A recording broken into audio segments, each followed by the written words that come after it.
OMG, how rude. You interrupted my selfies hour? Well, at least are you subscribed? If you're so retro that you don't know, it's just that button down there. Now, where was I? Oh yeah, today I'm drawing Jenna Marbles, but like as a 90s mean girl or whatever. I know, totally random, right? Well, what are you waiting for? Cue the intro or whatever. A popular girl like me can't be expected to do that.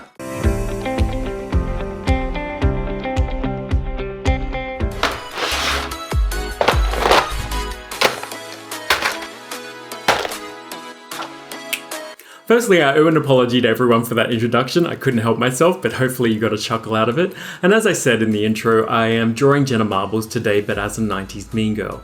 The reason for this is because of the Art Room Discord. The Art Room Discord is a server where you can chat with other YouTube artists. If you have published a YouTube video, as long as you've got one up, you can join. I'll put a link down below for you. And every month they have a theme, and the theme this month was the 90s. I was thinking about it, and within a couple of days of that theme going up, Jenna Marbles published a video on her channel where she dressed up as a 90s mean girl. Well, the opportunity was too good for me to pass up. I just kept on thinking about her being a 90s mean girl to her cute little dog Kermit. And if you follow Jenna Marbles, you know how hilarious and cute her dogs are, including Kermit, who just always cries about everything. And so I just got this idea of Jenna Marbles being a 90s mean girl and making Kermit cry. You can also see in this speed paint that in fact there's some real-time elements. I wanted to show you me using some of the supplies and seeing how they work. You can see me using the Copic marker in real time here. Before that, I was using some Tombow markers, which I found difficult to use on this paper. The paper is my new B Paper Company stipple paper. I got it in a recent Powerful Packs unboxing. I'll put a link up so that you can check it out. And it's a really amazing textured paper that apparently a lot of tattoo artists choose because it can replicate the kind of look of skin for someone that's considering getting a tattoo. But I just really want to explore using this paper, and it said that it's also useful or ideal for pastels and color pencils and charcoal and graphite and all sorts of things. I'm starting off with markers, but I'm also going to use pastels on it. And so you can see me laying down some of the skin tone layers here. I'm giving everything a kind of 90s colorful pastel colored look, or mostly that's what I'm trying to go for. Later on, I'll realize that things are a little bit too uniform and too pastel, and I'll go back and add some more stronger shadows. But I'll get to that in a second. At the moment, I'm using Copic markers. I started off using my Tombow gel markers just to see how they would work, and I only have a few of them. I got a skin tone set in a Sketchbox grab bag a while ago, but I didn't find that they worked well on this paper. Alcohol markers, however, work really well on this paper. They're a joy to work on it. They blend really smoothly. They give a really cool look with that textured surface. I really enjoy them a lot. And thankfully, or I think I was able to salvage the skin by layering Copic markers over the Tombow markers. The Tombow markers were quite streaky. But you can see here that the Copic markers are not, and I'm able to blend them in all sorts of cool ways, from similar color tones to very different, both in color tone and saturation.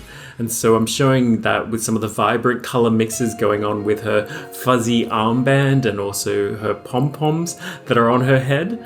And I also try a few different techniques while I'm using my Copics in this piece as well. I always encourage you, if you're an artist, to be trying out different techniques and seeing if you can find a new way to do something. Maybe it's either going to be faster or a new approach that you like more. And because this is just a kind of playful muck around sort of piece, I don't really mind if things go wrong or I end up ruining it per se. I think, you know, even if you ruin something, you learn along the way, so it doesn't really matter anyway. But obviously some pieces you really want to be doing your best effort on and be using techniques that you're familiar with because it's maybe a commission piece or you've put a lot of time into it and all that sort of thing. But this was just a couple of hours of mucking around and having some fun. So one of the things that I try is, in some parts, laying down darks first. I'm not so used to doing that with copic markers. Particularly for skin, I almost always start with light tones and then gradually build up to darker and darker tones, and then finally the shadows, and then I'll go back and blend. But with Kermit, I actually start with a lot of the darker tones. You can see some of those going in now, and I layer those on first and then go to a more mid-tone and start to blend that mid-tone into Kermit.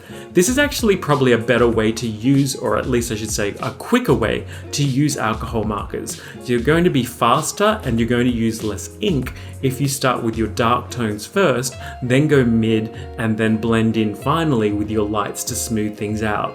But of course, you have to be really sure where you're going to be placing those darks, because the darkers are hardest to work with if you've made a mistake. And in a couple of regions, I think I do make some errors with Kermit, but because he's a dog, it doesn't really matter too much. And I'm able to go in right at the end and then blend things and smooth things out a little bit. And I'm quite happy with how he turned out. So I'm going to keep practicing that technique as much as I can. You can also see that I've put in some darks on Jenna's backpack, which is meant to be clear. And you should be thinking, if you're doing something even that's transparent and clear, where are you going to have your dark values? One of my viewers in a recent video was asking about how I do develop shading and a 3D look when working with watercolors, but it's the same sort of principle when working with markers or any medium. Often what you need to do to make things look more realistic is get your darks darker and place next to it some lights.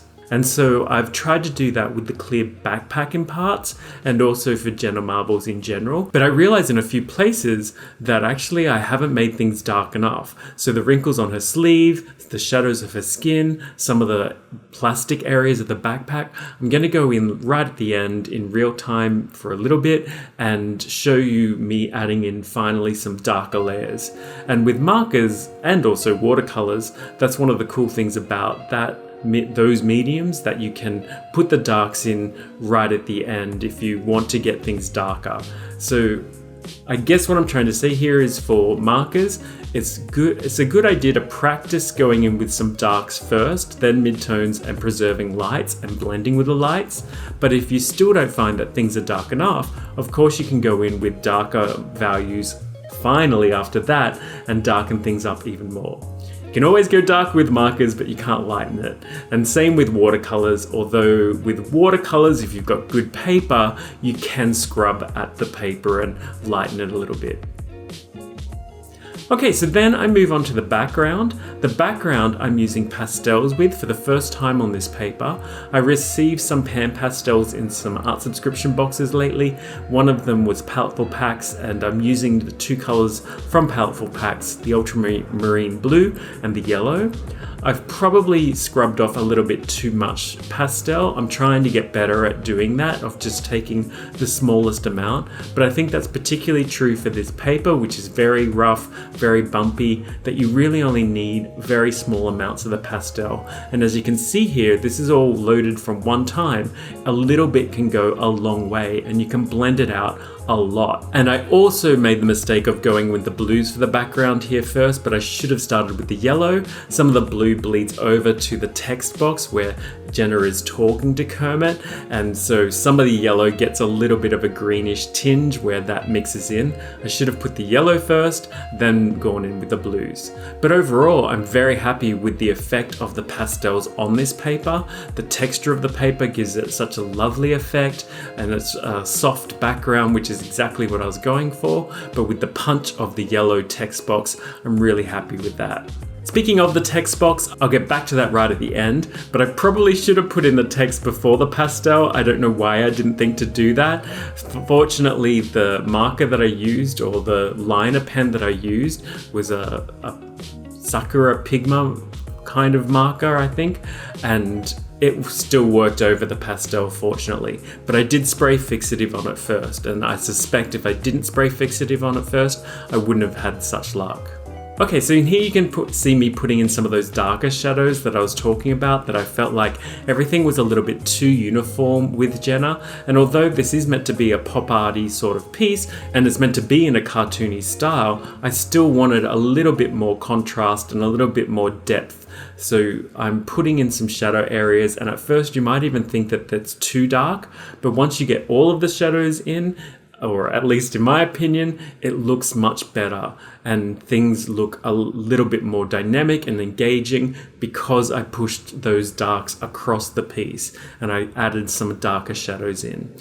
For example, the wrinkles under her neck there, the shadow part of her hand and arm, some of the backpack, even some parts under her hair and the sunglasses, all of those sorts of regions. I pushed those darks a little bit more. And so I really encourage you to get those darks darker, or to experiment with getting your contrast and darks darker if you haven't done that before, or that you find that your values look very similar. Another way to deal with that or approach that is to take some photos along the way in your piece and then convert it digitally to a black and white image. And that'll really make it clear, is everything the same value, or do you have some areas that are really light, some midtones, and then some really darks? Almost all engaging art pieces will have areas that are light, midtone, and then dark. Obviously, there's exceptions to everything with art because technically there are no rules with art, but you'll see that most people enjoy and respond to pieces that have those lights, midtones, and darks. I also go at the end around all of the line work. It was my intention right from the start to do that. I've gotten in the habit often of just putting in a very thin line of line work to start with, so that I have an idea of where everything goes, and if I'm doing some dark line work, and I know that I'm going to be doing dark line work, I'll at least have some reference.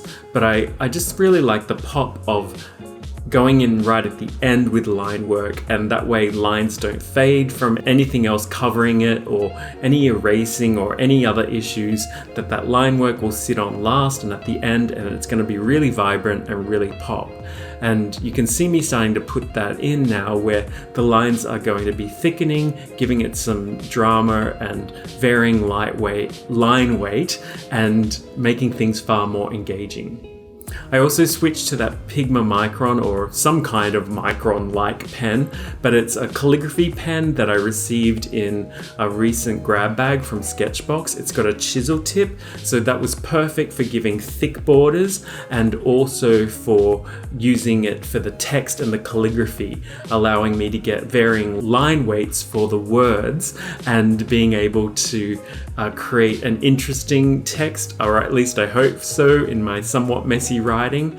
It's not as neat and as uniform as it could be, partly because this is just more of a fun play piece, and so the lines are a little bit wonky and it's not quite as uniform as it could be for a cartoon style text box. But overall, I'm happy with the text and I'm happy with this piece. I hope that you are as well, and that you got a chuckle out of it.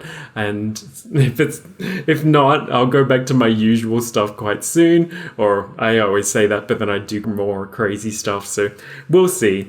I never really know what I'm going to be in the mood for or what I'll be doing, so it's always a different art adventure, and thus the name of my channel. Speaking of, let me know what you think in the comments below for this piece, and if you haven't subscribed, of course, there's that subscribe button down below and the bell notification that you can click so that you're always going to be kept in the loop and know when I'm publishing new videos and when they're coming out. I hope that you've enjoyed being able to see some of the piece in real time this time as well. And on Friday, I'm actually publishing my first ever fully real-time piece. It's going to be a premiere. It's at 12 p.m. Eastern Standard Time in the USA. So I hope that you can stop by, or at least check it out if you're not able to make that time. And you'll be able to see me paint a whole painting, a fairly simplistic painting, but a really interesting one in an interesting style, in my opinion, within about 12 minutes or so. And I hope that you join me there for another art adventure. Remember, create more and consume less, and I'll see you guys then. Or soon. Take care.